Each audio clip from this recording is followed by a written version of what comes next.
Good morning.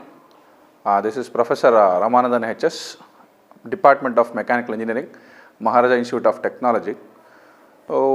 Previously, we had few sessions on the subject mechatronics with a subject code of 17ME 754 with the credits followed by 3. So, today's session contents, let me reveal you the contents. So, we'll let to know what about things about sensors, say light sensors, operating principle and classification, followed by the working. Similarly, proximity sensors, operating principle followed by classification and working. So, initially we have seen in these sessions, before we proceed, we should know word by word meaning of any topic before entering into a topic. So, here we have taken light sensors as the discussion of, as a topic of discussion for today's session. So, light sensor, let me brief you about what is light and what is sensor within a short span of time. So, light is nothing but it is a electromagnetic radiation, that is what we know from our basic science. There is electric field and mutually perpendicular to magnetic field, which will cause a quantum of energy to transmit in vacuum. So, it can usually, we know what is light in the form of, okay, we can see things, visible light, that is what we usually feel. So, you can see an image, you can see color with the help of light, you can easily make out a geometry on which of an object on which a light is falling. You can compare it to perception, contrast everywhere. Whatever word I say, all those words, they usually exist because of light. So, light is nothing but it is a electromagnetic radiation, which are electric field and magnetic field. Since they are perpendicular to each other, it is a combination of these two. So, usually we have a permittivity of around visible light. So, light within the range of infrared, between the infrared and ultraviolet light, say around 300 nanometers to 700 nanometers. That wavelength of light is what we call it as visible light. So, this is a brief introduction to light. Next word is sensor. So, sensor is nothing but we already in our human body, we should understand things with a known thing, then we will let you know what is unknown, because right now we are getting introduced to something called as light sensor. So, what is known to us? Something called a sensor. So, we have sensory organs like eyes, ears, nose, we have skin, okay. So, we sense things with the help of our eyes, we usually see the input. So, looking is the job. So, whatever light falls on an object or a substance or a medium, so we can easily see. So, I can see, that is the input, and output will be known to a brain in the form of visual appearance or aesthetics. So, like that there are sensory organs, they need an input as well as they need a, okay, they will give you some output, that those things are called as sensors. So, a sensor is nothing but which can grasp an input, which can easily give an output to something else. So, this intermediate device which is in a component is called as a sensor. So, collectively we will know what is a light sensor then. So, a sensor which can take the information in the form of a light and give it as an output in various forms, say maybe electrical energy, okay, taking an input in the form of light, giving an output in the form of electrical energy. Why I am mentioning electrical energy is because it is a most efficient energy which can be transformed into various forms of energy. That is the purpose of using electrical energy as an output in any sensor. So, a sensor is nothing but it will take the input, give output in the form of electrical energy. So, let us know why a light sensor is required then. So, you have to sense light, okay, from where, from what, okay. So, I have to detect a surface which is photoemissive. So, that is the main aim of learning light sensor. So, my aim of inventing or discovering a light sensor is nothing but I have to detect an object. So how to detect that? Because it has a photo emission as a property that makes me to design a sensor to take photo emissivity of a surface as an input. Okay. So every metal usually they emit light. This is what we know from our basic science. So photo emissive surfaces, whatever they emit light, that will be taken as an input by the light sensor.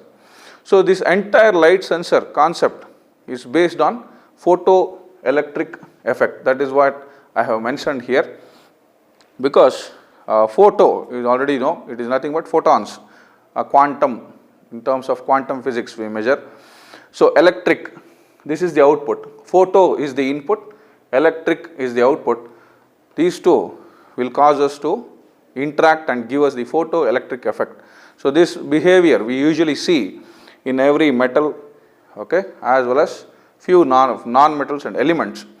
So this photoelectric effect, where whenever light strikes a surface, it makes the emission of electrons or change in the energy, electrical property of an object, because of the electrons in the micro level, they jump from their valence bonds to the upper bonds, so higher state of energy, okay, liberating light from the surface or energy from the surface.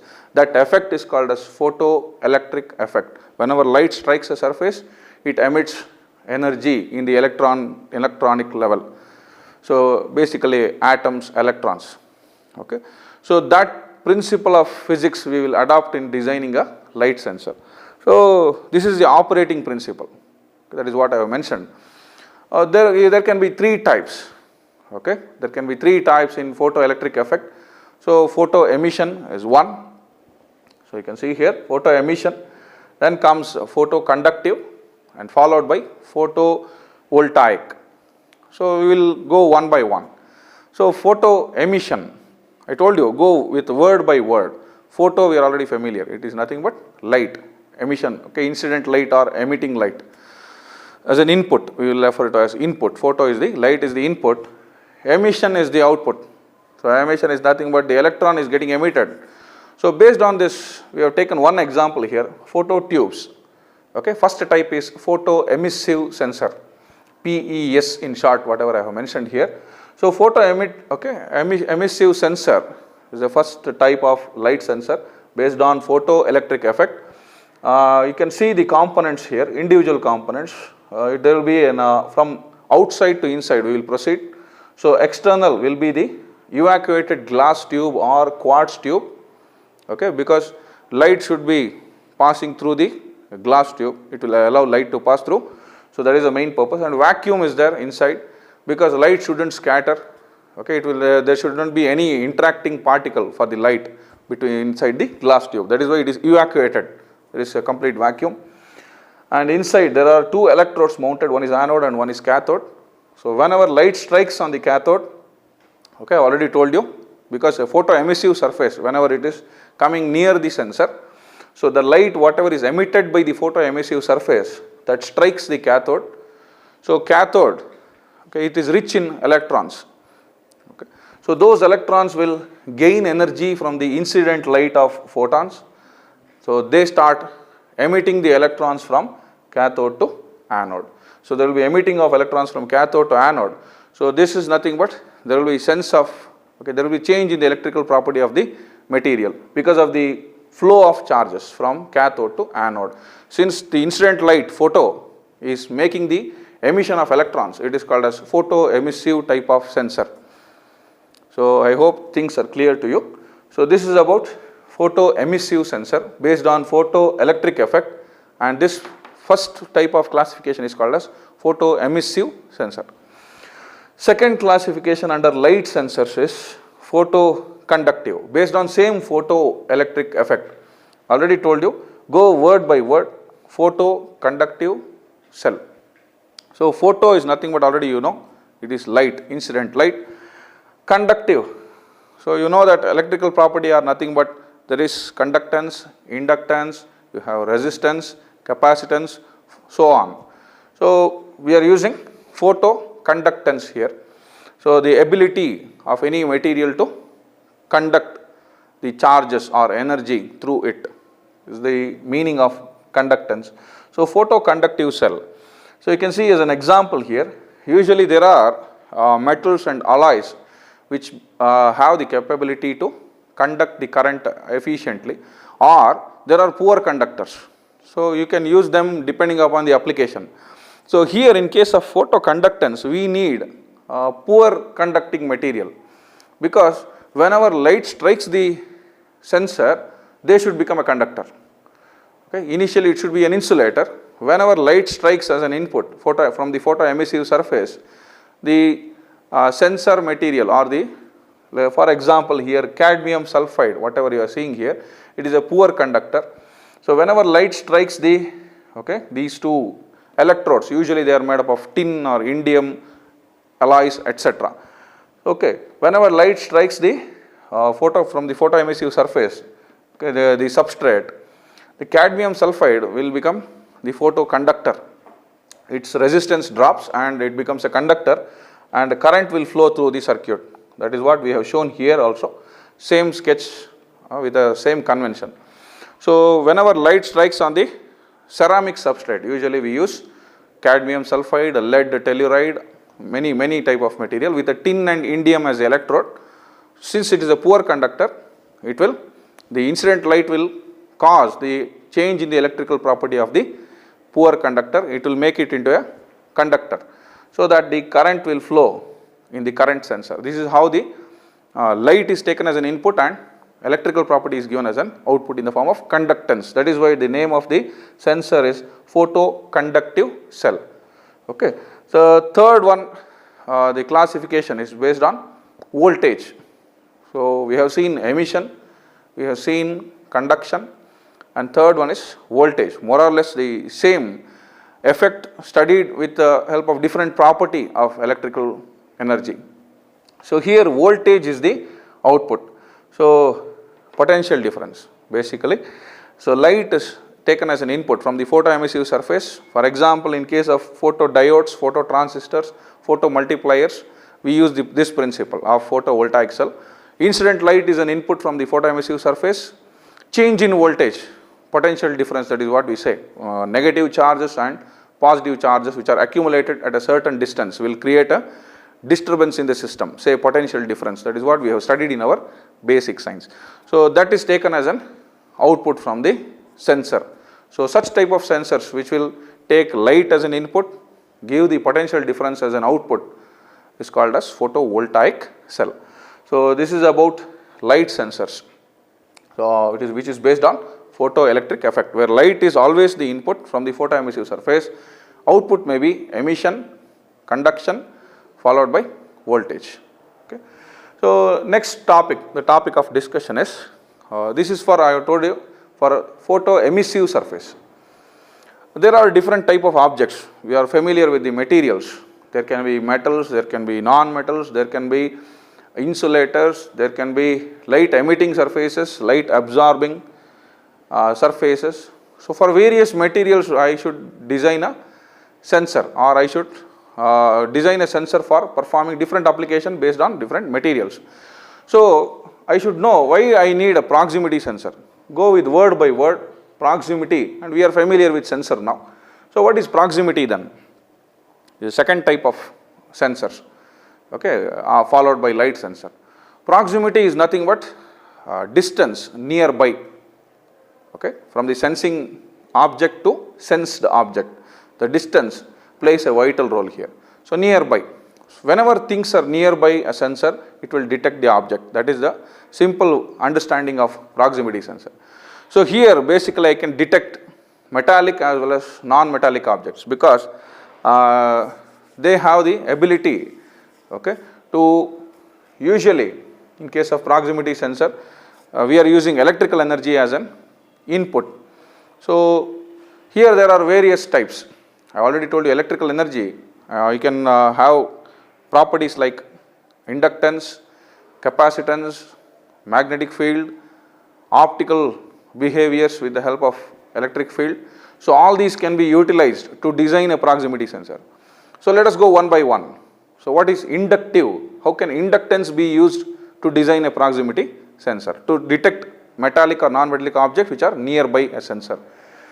So you can see first classification is inductive proximity sensor, where inductance electrical property is used as a basic principle to detect the object nearby proximity, and a sensor which is designed to take an input, give an output. So here just you can understand the proximity sensor with the help of a diagram. So there is a DC input to an oscillator. Function of an oscillator is always to take input as DC and generate the waveforms AC, single unidirectional current into multidirectional, bidirectional. Okay, and there is an inductance coil of usually fixed diameter. The diameter plays a vital role in sensing range of an object.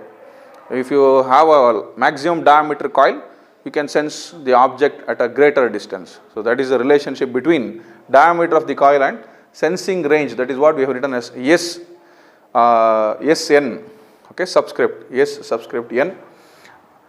This is the magnetic field usually around the coil to which current is supplied from the AC oscillator. So usually this AC is uninterrupted whenever there is no object nearby. Okay, the current sensor will be detecting the DC power which is converted to AC by the oscillator, which will be flowing through the coil, generating AC current with AC magnetic field around it. So this will be uninterrupted through the sensor, and output will be detected, and only resistance is because of the coil material here through the circuit. So main principle of inductive proximity sensor is the eddy current or the generated in the object or the magnetic field loss due to impedance. That is the main operating principle. So whenever the object comes nearby to the circuit, so that will generate eddy current in the object being sensed as a target. So target object will start getting induced currents on the surface. So there will be loss in the magnetic field or loss in the electric field of the current being generated within the circuit. That is change is detected by the DC output. Okay, so this is a simple working of inductive proximity sensor. I repeat, there will be a DC supply input, oscillator will convert that into AC output. That AC current is passed through the induction coil. So that will be generating an AC current with the AC magnetic field. So that is detected by the current sensor in the absence of object. Okay, current sensor, there will be a fixed output always. So this is cyclic, continuous. So whenever the object comes nearby, say metal or non-metal, same cycle, there is DC power supply which generates, oscillator generates the AC, induction coil, the current is spent on, inducing eddy current in the detected object. That spent current is nothing but we call it as impedance, resistance to magnetic field. That change, that causes change in the electric field of the circuit detected by the current sensor. So there is a nearby an object. So that gives a, maybe in the form of beep signal or pointer reading, change in the electrical property will be displayed as an output. So since we are using induction as the main electrical property to detect the proximity nearby object, the name is inductive proximity sensor. And the later part, the operating principle is capacitive proximity sensor. I told you, go word by word. Electrical property, capacitance is mainly focused here. So you should know what is capacitance. It is nothing but ability to store charges, electrical charges.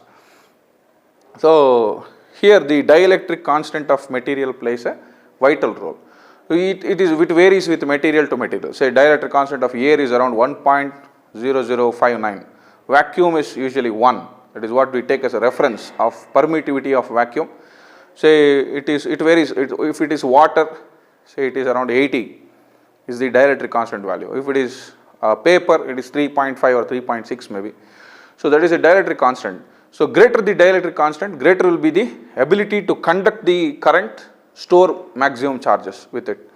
Okay. So such materials are selected here, okay, in the case of capacitive proximity sensor. So whenever it senses, usually, okay, ability to store charge is there for metal, non-metal, elements, every type of objects.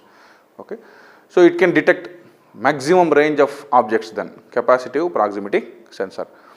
It may be plastic, wool, okay, polymers, every type of glasses, everything it can detect because they can get charged, static charges. Okay. So here you can see a simple design for the purpose of understanding. There is again a DC supply. Already you know what is the function of oscillator. It converts DC to AC. In the circuit there is a current sensor, obviously, to sense the change in the circuit. Okay. There is an internal plate as a capacitor plate. So you should know by now from the basic science there will be two plates, okay, between which the charge storage takes place. The dielectric constant material will be sandwiched between two plates. One is the internal plate and the external plate. So here external plate is the target being detected. So what you want to detect, that is the external plate. Internal plate is, okay, fixed within the component of the system. Okay, it will be usually getting charged because of the AC being passed through the oscillator, spent on it, and there will be a DC output being measured continuously for the change in current. Okay. Whenever an object, say metal or non-metal or any type of polymer, comes nearby this plate, okay, there will be change in the capacitance of the internal plate, okay, because of the target object coming to the sensing range. So there will be change in the amount of electrical charge stored in the capacitor plate. So that means to say there is variation in the conduction of the, okay, dielectric constant material. That variation in the electrical circuit will be detected by the DC output. So that will help us in, okay, identifying, okay, input is the material, okay, output is change in capacitance. So that is why the name is, okay, proximity is the target. So what distance the target is, okay, this is the input, this is the output. Capacitance is measured in terms of capacitance, the object is measured with the help of a sensor. This is capacitive proximity sensor. So I already told you, sensor is nothing but, to conclude, basically an input should be measured from the sensor and it should usually give in the form of electrical energy as an output. So various forms of energy we are using. So inductance, capacitance. Okay. In the next session we will see how we use magnetic field as an, okay, way of measuring the output. Optical, say based on light, reflectivity, refraction, sensitivity, how optical fibers, how we can utilize them as a, okay, sensor output. Okay, further classification in the upcoming sessions. Thank you. Good afternoon. This is Professor Ramanandan HS, Department of Mechanical Engineering, Maharaja Institute of Technology, Mysore. Today I am here to continue the session which we started previously on sensors. So we have seen what is a light sensor, we have seen what is proximity sensor. We are using the concept of light there, for the photoemissive surfaces to brief out. We are using the concept of proximity. Say I want to detect an object which is nearby me, maybe metallic, non-metallic, elements, anything. So I can detect it with the help of sensor, say proximity sensor, giving output, okay, everywhere as electrical energy in case of light sensor as well as in case of any type of sensor, because electrical energy is the most useful energy, so that it can be transformed into various forms. That is that drives us to use electrical energy into for measuring the output in any case of sensors. So in today's topic is a magnetic proximity sensor. So continuation of proximity sensors. We have already seen what is inductive as well as what is capacitive proximity sensor, where we have used inductance as the electrical output property and capacitance as the electrical output property. So the third property of any electrical charge is it will have, okay, any electrical charge usually which is moving or static, will have magnetic field around it. This is what we have studied in physics. So electrical charge, static or moving, carries a field or carries a particular area around its space where any element can experience a line of force which is a driving force towards the object. That line of force is called as magnetic lines of force, okay, because electrical charge, okay, has magnetic field. So simply to understand, if you have a magnet, okay, bring any object, say usually metallic objects nearby the magnet, it will experience a force, okay, driving force or dragging force towards it. So that is nothing but, so it has its own range of area where a strong force can be felt to the object, okay, which is susceptible to the magnetic lines of force. So that is applicable to electrical charges also. Since it is electromagnetic radiation, that is why we call it as electromagnetic radiation, where there is electric field as well as magnetic field. They can't be existing as, okay, alone energy criteria. They are interdependent. If there is electric field, there should be a magnetic field. If there is magnetic field, obviously there will be, you can generate electric field with the help of magnetic field. So they are interchangeable as well as they are interdependent to each other. So that concept of magnet we are employing here to detect a nearby object. So basically you come to an idea by my talk that a magnet can sense a metallic object or an alloy which is a combination of many more metals, okay, nearby. So obviously it should be within the sensing range of the magnetic field, because I already told you it will be having a magnetic flux. So any magnet will have a sensing range or area. Within that range it can detect the object, okay, and give output in the form of electrical readings, because proximity sensors are designed to take input in one form and give an output in electrical energy.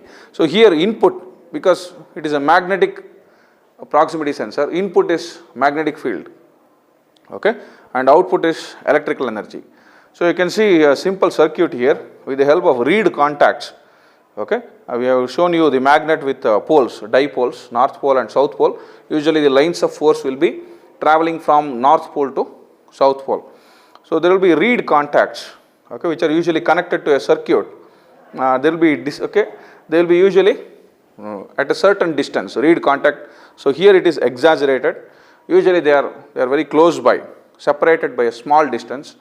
Whenever there is a, okay, object nearby to the magnetic reed contact sensor, the reed contacts, they usually are separated by a small distance, okay, they start flexing each other, they will start moving.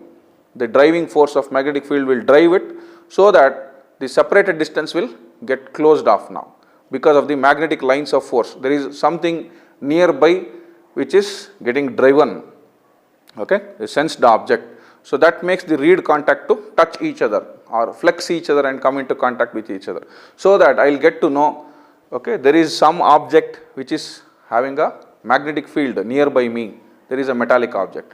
So that since the reed contact touch each other, they act like a switch to the circuit. It is a mechanical switch. So this switch will close the circuit so that there is a flow of current in the circuit. So thereby, okay, I will measure, okay, there is a magnetic field object nearby me that has made the reed contact to close and circuit is closed. There is a change of current in the circuit. So that is how I measure, okay, proximity object nearer to the magnetic proximity sensor. So this is a simple way of understanding a distance of contact opening and closing with a switching distance and differential stroke. Okay. So this is a third type of sensor which uses the magnetic field as a core principle of utilizing to identify a proximity, okay, sensor. Thank you.